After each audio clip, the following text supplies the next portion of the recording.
Good evening, YouTube. It's the midterms coming up in the US. I'd like to read a short passage written by Abraham Lincoln, August 1855. Quote, "I am not a know-nothing. That is certain. How can I be? How can anyone who abhors the oppression of Negroes be in favour of degrading classes of white people? Our progress in degeneracy appears to me to be pretty rapid.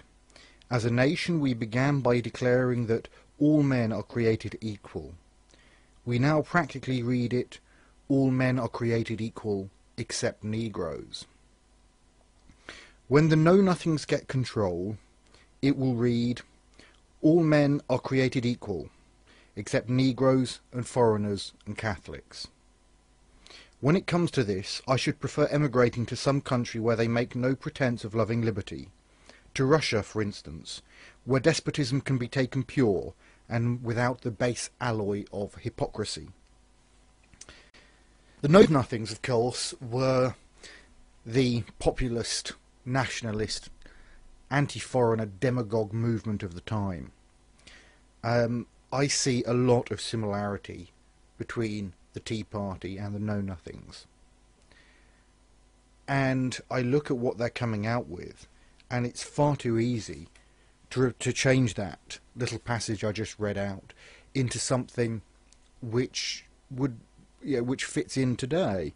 I am not a Tea Partier, that is certain. How can I be? How can anyone who abhors the oppression of immigrants be in favour of degrading classes of people who are already here? Our progress in degeneracy appears to me to be pretty rapid. As a nation, we began by declaring that all men are created equal. We now practically read it, all men are created equal except Muslims. When the Tea Partiers get control, it will read, all men are created equal except Muslims and immigrants and atheists. When it comes to this, I should prefer emigrating to some country where they make no pretence of loving liberty.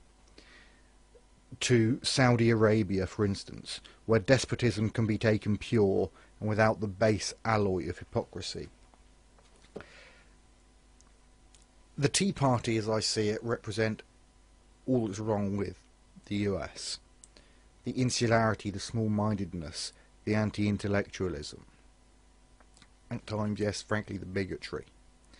Now, I understand that it's a diverse movement, and that some bits in it are as much anything about small government, but there's a lot of the Tea Party which is about a lot more than that, and which has distinctly unpleasant overtones.